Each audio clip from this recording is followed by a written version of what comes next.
Your Omaha High with Andy Greenberg is being sponsored by Best Buy Signs, creator of the Omaha Parks Program, OmahaFastFoods.com, Certified Transmission, Sholdit, Rotella's Italian Bakery, La Peeps Restaurant, Two Men and a Truck, Shout Weekly, Critter Control, Russ Kaplan Investments. Welcome to Your Omaha High with Andy Greenberg, the show that will leave you feeling great about yourself, Omaha's heroes, and Omaha, where we live, work, and play. So park yourself on the bench and have fun. Hi, and welcome to this week's edition of Your Omaha High with Andy Greenberg, the show that you turn into each and every week for that very good feeling. About what? About yourself, about Omaha, about a nonprofit organization, and of course a very, very, very special guest that you get to learn from each week. Now, how many of us have watched The West Wing? How many of us have watched The House of Cards? You know what they have in common? The Oval Office. But you know what? That Oval Office is not true. It is a replica. So do you know anybody that's ever been in the Oval Office by invitation? Well, now you will, because in a few moments you're going to meet Dr. Ari Kohen, who's going to tell us about his visit to the Oval Office. And by the way, he's been to the White House twice, both apparently by invitation, but you're going to learn a lot more about that later, and some of the other magnificent things that he's done that you can learn from. As you know, in this show, we also do the motivational vignettes, 90 seconds each of something powerful that you can take to your life and enjoy. So let's begin. What I would like everybody to do right now, if you're wearing a button shirt or if you're wearing a button blouse, I want you to start to unbutton it. Yeah, that's right. You heard me correctly. I want you to start to unbutton that shirt or blouse. Now, I want to make sure that you're doing it. So here's my question. When you began to unbutton it, did you start on the top and go down? Did you do the sleeves in order? What was the process that you followed? Because that is a habit. Now, I also want you to think about putting on that same shirt and that same blouse. How do you do that? Do you start from the top? Do you start from the bottom? Or when you put them on, do you actually do the sleeves first? Because I can guarantee you, the moment you started thinking about it, you started thinking about a habit that you do each and every time. From now on, starting right now, I want you to change that habit. If you start from the top, I want you to start from the bottom. If you put your sleeves on and you do them last, do them first. Why? Because the moment you can change a lifelong habit, something as mundane as that, something that you don't even think about, imagine just for a moment the habits that you can change that you've always been resisting because you don't know how. It is an amazing thing. By just taking one of these simple ideas and adopting it to something else that you've always wanted to change. So right now, I want you to button up again, but do it in a different direction. Don't do it the same way you always have. And when you get up tomorrow morning or when you go to sleep tonight, begin to change it. Alternate each day. Alternate which way you do it. And then take that method and adopt it to other things in your life. Now, do you remember the very last time that you actually were on a job interview or you might have interviewed somebody? The most classic question is, where do you see yourself in 5 years? I hate that question, but everybody asks it. It's very stupid, but just work with me here. I want you to think about where you see yourself in 5 years. I want you to visualize that. And if that means you have to close your eyes, go ahead and close your eyes and think about it. Now, when you do that, very important question, are you doing a third-party narrative or are you seeing it through your eyes like you're living it? Here's the key to visualization. Never be the narrator. Never look at the outside. Never have an out-of-body experience. When you're visualizing a goal, when you're visualizing your future, make it an in-body experience. You're living it. You're doing it. Your brain is making it happen. Everything physically about you should be in that moment, no matter what it is.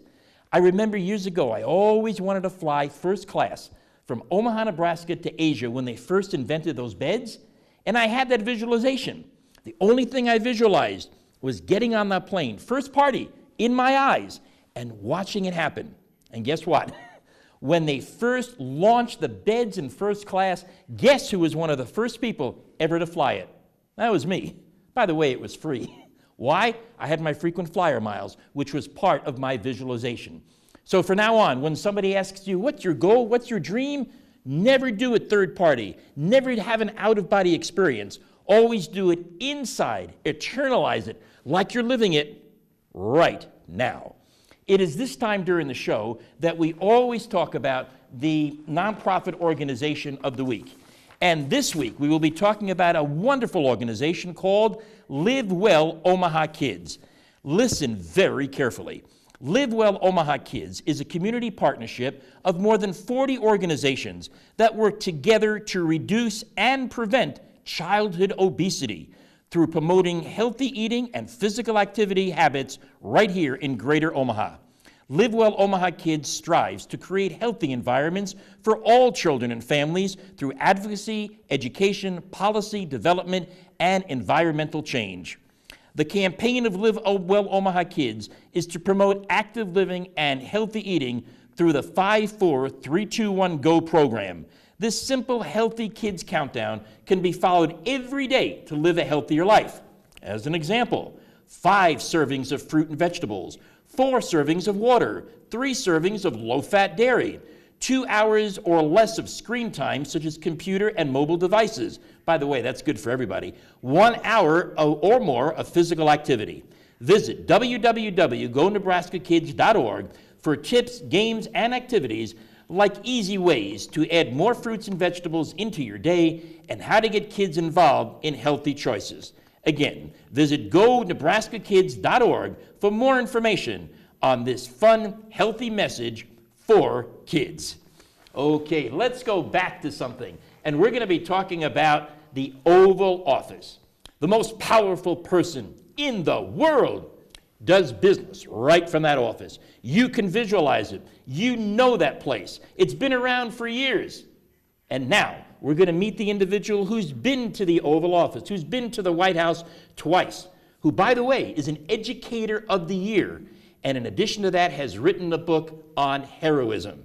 We have with us none other than Associate Professor of Political Science at UNL, Dr. Ari Kohen. Doctor? Hi, thanks for having me. My pleasure. You look absolutely magnificent, even in spite of the fact that you've been in the Oval Office. Because that's got to be a very harrowing experience. It's got to be one filled with awe, filled with pride. I mean, this is the Oval Office.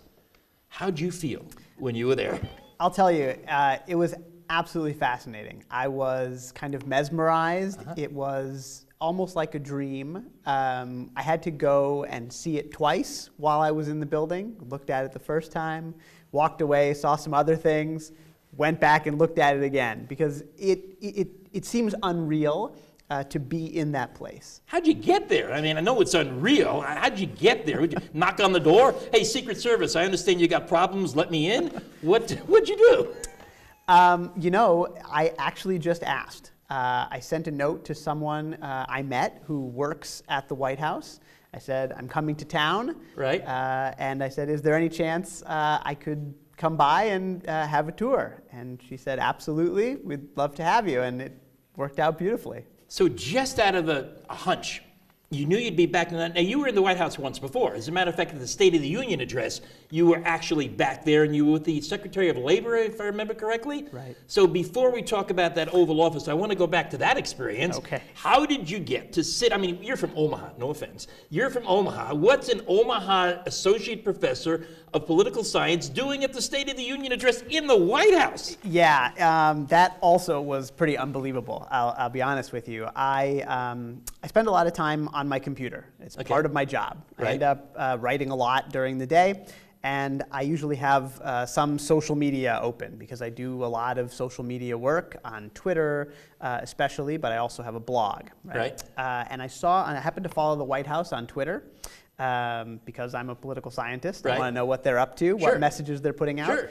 And I randomly happened to see a message that said, would you like to watch the State of the Union at the White House? Was that addressed to you or the entire public? The whole public. Okay. And I thought, sure, I would like that. Yeah. And I clicked on the link and it took me to the White House blog. Yeah. I filled out a form that maybe took a minute. Right. Had to give a little paragraph about who I was and why I wanted to go there.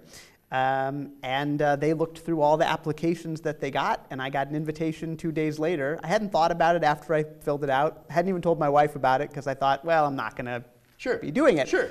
And I got an invitation by email 2 days later, which ended up being about 4 or 5 days before the State of the Union address. Amazing. So let me ask you this question.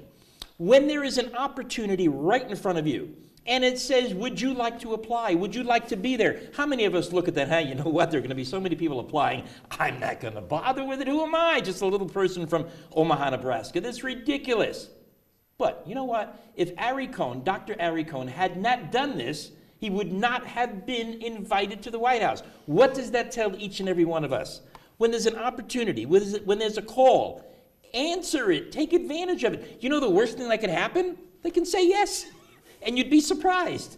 So the next time you see something on social media, the next time somebody knocks on your door, the next time there's an open call for something, say to yourself, you know what, I saw Dr. Ari Kohen do it. I'm going to get that same opportunity, and I'm going to give them an opportunity to say yes. So you go back there. Now, were you intimidated? I mean, how'd you feel? Well, yes. Yes. I mean, it is an intimidating place to be, Yeah. right? I mean, it's sort of the center of power, Right. very filled with very important people. It's intimidating, without a doubt, and it looks like a movie set. It really Okay. does. Right. The Oval Office looks perfect. It looks exactly how you would anticipate it to look. And so, you know, you think to yourself, wow, it really is an incredible place to be. This is an incredible moment. I hope I can sort of save it in my brain. Sure. Yeah. So you saw the Oval Office, the outside of the Situation Room, Yep. the outside of the Vice President's office, Right. and you contacted this person that you met the first time as you were watching the State of the Union from the White House, right. I might add. By the way, thank you for allowing yourself to be on my little show. I appreciate that, okay? So you're back there, and you go there, and you also invited a friend of yours.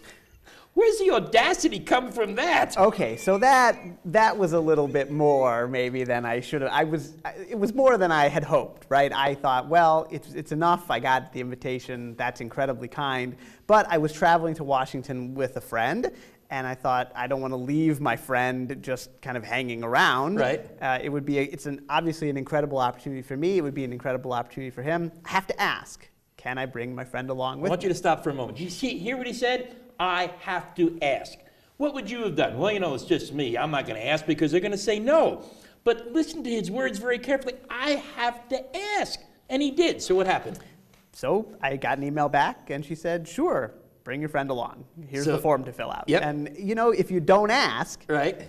they'll never say yes. Right. You have to ask. You have to try. The worst thing that could happen is they'll say, sorry, it's not going to work out this time. Yes. But they said yes. They said yes. So it was you and your pal, and you went there, you saw it. And I remember your Facebook page when you were in the White House the first time. This I won't forget. So he's got a picture of himself with the Secretary of Labor watching the State of the Union address.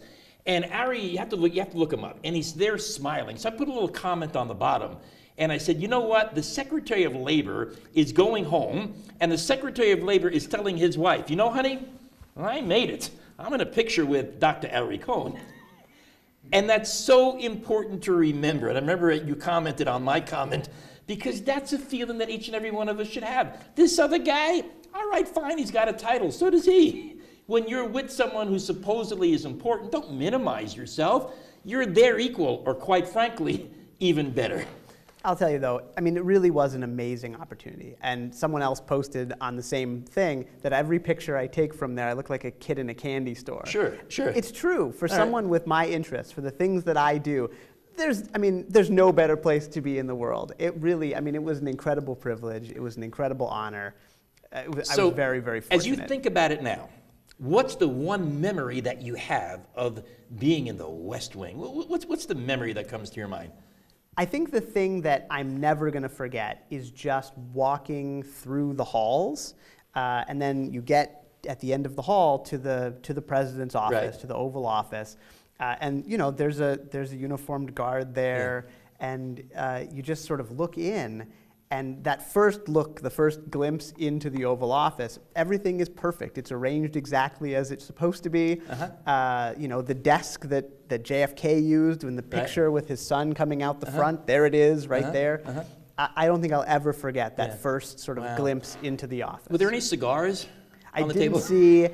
It was very clean. They had obviously cleaned up after work. There was nothing hanging around. No pieces of paper on the floor. It was very, very well kept. Doctor, just between me and you, okay? Just between you and I, did you take a souvenir?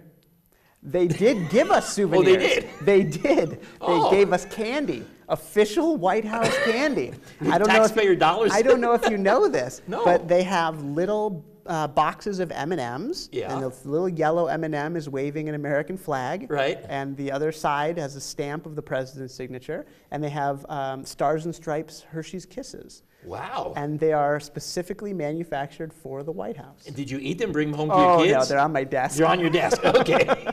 Now, you didn't eat them or anything, nor I will you. didn't eat them. That's I'll never eat them. That's a souvenir forever. That's right. Yeah. Now, let's go a little bit into your academic background.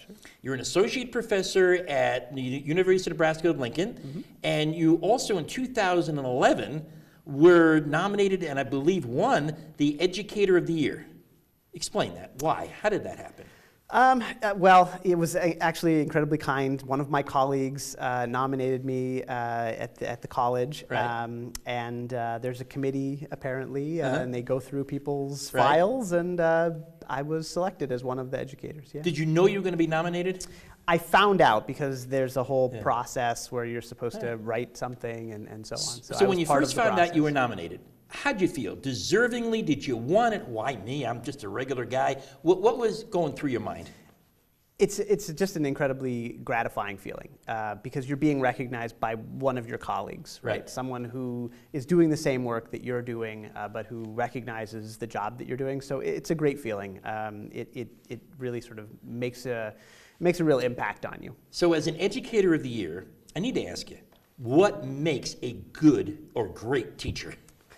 Well, I think patience is important. All right. I think planning is important. You have to, and passion is important. Right. So wow, I gave you 3 Patience, Ps apparently. Planning, and passion. Yeah. So in life, don't those 3 words determine how successful a person will be too? You have to be patient because you're not going to get instant gratification. You have to plan for everything, and what you do, you have to be passionate on. And the ultimate result is success. The ultimate result is people nominating you to be the best, to be recognized, to be a stand-up individual. So of those 3 attributes, which do you have? The patience, the planning, and the passion. You got to have all 3. That's the important part. That's what makes a person not only the teacher of the year, but a wonderful person for all.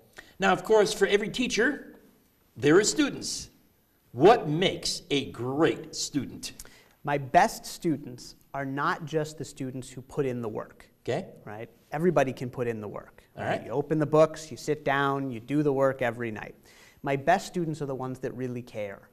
They're the students. They're the students who do more than what the syllabus tells them to do. Okay. They're the students who come to my office and ask questions because they're interested. Interesting. Okay. They're the students who don't wait until the last minute to start their essays. All right. They're the students who go to the extra lecture that's on campus in the evening, even though they don't get extra credit for it. Right. Those are the best students. They're really a part, they understand what it means to be in an academic community. So they just don't show up. Right. And that's very, very important. So question for you. When you show up at work, do you just show up? Or are you one of those great students that Dr. Cohen just described? Do you show up because, well, I got to? Or do you show up because you want to? When you do your job, do you do your job because you want to? Or do you do your job because someone's looking over you? See, as a teacher, a professor, no matter what, they're always looking over the students. And the one that excels, and I bet you I'm talking to a lot of A+ students out there with a 4.0 average, and you know that when you show up for something, and but same thing with work. When you just show up, yeah, that's all that you're going to be able to do. But when you go there and you say, I'm here, I'm happy I'm here, there's a lot that I can learn, there's a lot that I can contribute. And by the way, you know who my boss is? My teacher. Who's my teacher? My boss. It goes hand in hand, and that becomes something that is a very important lesson for each and every one of us. Now, it's important as an academic individual to write books. And I understand you wrote a book on heroism. And for the life of me, I tried to memorize the title of that book. I have to confess, I've been unsuccessful. So what is the title of your book? Because it's an academic book, you have to have a long title. That's why I couldn't remember. A colon in the middle. The book is called Untangling Heroism, Classical Philosophy and the Concept of the Hero. Wow. Now, in plain English, what does that mean? So, in plain English, what I do is I trace the concept of heroism all the way back to the ancient Greeks. And I look at what heroism looks like in the poetry of Homer, the Odyssey and the Iliad, and also in the Platonic dialogues. Now, these are make-believe books, right? They are. Okay, all right. Yep. So if you read, the Odyssey and the Iliad, they're just great stories about Achilles and about Odysseus, right? Okay. A lot of people read them in high school. I have my students read them again in some of my classes. And then the other stuff that I look at, the Platonic dialogues are philosophy. It's the dialogues about Socrates. Okay. Yeah. And then from there you developed a understanding, a definition of what a hero is. Right. So my suggestion is, this is what heroism looked like to them. Okay. What are the commonalities that those different heroes had? Because they all had differences, but they all had similarities. All right. And how does that help us think about what we think about heroism today? So give me a one-sentence definition of hero. Sure. So for me, a hero is someone who does something extraordinary and who takes a risk doing it. Right. And who is doing it based on a principle. Okay. Right? Takes a risk doing it. What was the other ones? Something extraordinary. Something extraordinary. Based on a principle. Based on a principle. So how many of us are heroes? How many of us fit into that particular category? And I want you to notice for a moment how we're going to turn all this around. I don't know if he knows this is coming or not. So you went to the White House. I did. Something extraordinary. You took a risk, which was something extraordinary twice. You called up and said, hi, can I come to the White House? Oh, by the way, now that you've said yes, can my friend come along too? You did something that fit into heroism. Are you a hero? And before you answer that, remember, you were elected the Educator of the Year. Does that make you a hero, Doctor? So, I'll begin by saying everybody thinks differently about their heroes. That's a political way of answering the question. Well, I want a straight answer. I don't want a political answer. I am inclined to say no, right? For me, the level of risk is very low, right? It's true I had an incredibly extraordinary experience. Okay. I was very fortunate. I'm incredibly grateful. I don't know that the risk that I took was particularly serious, right? Okay. Because all that could have happened is someone could say, yeah, no, it's not going to work out. Right. But there are people, I think we know, who do incredibly heroic things, taking really serious risk on themselves to do them. So one of the things that's very, very important to remember, he's not a hero, but he accomplished all of these things. By the way, you don't have to be a hero to accomplish great things in your life either. Even though there's a defined definition, here's an average individual who will not put himself on a pedestal and allows us to understand how you can succeed. Dr. Kohen, thank you so much for these wonderful insights. I'm going to take a risk. I hope one day you'll give me one of those candies. I'm just asking. I'm going to give you the opportunity to say yes. And I want to thank you so much for being on the show, sharing all those insights, because they are very, very important to everything that we do. If we want to revisit everything Dr. Kohen talked about, he took a risk. He understood what was needed to be done. He said, hey, I have an opportunity. I'm going to take it. I am going to be nominated, and he really stood out for it, and it went absolutely terrific for him, as it should for you. Now, by the way, spring training. Major League Baseball is now ready for spring training. Now, when you think about spring training, what are some of the thoughts that go through your mind? And I'm going to assume for a moment that as a viewer, you like baseball. Even if you don't, just work with me for a moment. Here they come after a break in the wintertime, and they get their skills back, and they get their talents back. So here's the question. What is the purpose of spring training? Be very, very, very careful of your answer. If you were on that team, what is the purpose of you going to spring training, having all these exhibition games long before the season starts? A lot of different answers. The one that I like the best is the purpose of spring training is to win the World Series. That's the long-term goal. All this stuff about physical agility, all this stuff about returning to the skills, all this stuff about competing for a position, which, by the way, has the big I in it, has to be thrown out the window and is not important. The important reason for spring training, that's when everybody gets together. That's when they say, I am part of a team. We will be the champions. Nobody will beat us. This is what we need to do. So what does that have to do with you? Anytime you begin to practice something, think about the end result. Think about being the best. Think about being the champion. Think about taking it to the level that you want to bring it to, because that's the way to do it. Let's review everything we talked about. You're going to button and unbutton your shirt differently. You are going to take a look at the spring training, the way that you do things, and you're going to visualize everything that you do. Your Omaha High with Andy Greenberg is that feel-good show for you. And we want to thank Dr. Ari Kohen once again for doing that for us. And by the way, we've got a great guest coming up next week. We have an individual by the name of James Parsons. James Parsons is a senior. Most of us retire. He is right now going out and helping the community. He is serving those that need help. He's doing this as a volunteer. Not only that, when he was working, he dedicated a lot of his time to help South Omaha rid itself of gangs. And he was very, very successful.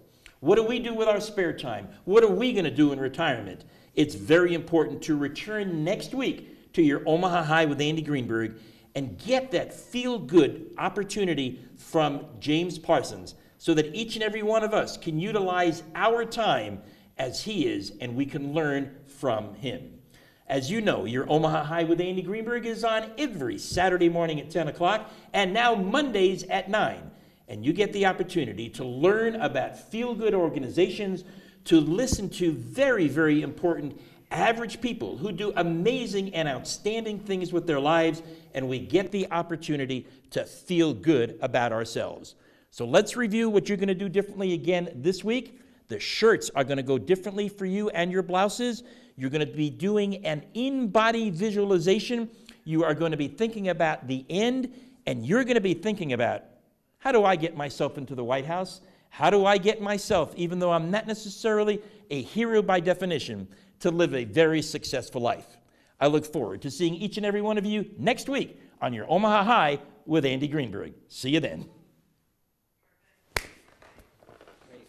Terrific. That was super. It was. Your Omaha High with Andy Greenberg was sponsored by Best Buy Signs, creator of the Omaha Parks Program, OmahaFastFoods.com, Certified Transmission, Shold It, Rotella's Italian Bakery, La Peeps Restaurant, Two Men and a Truck, Shout Weekly, Critter Control, Russ Kaplan Investments.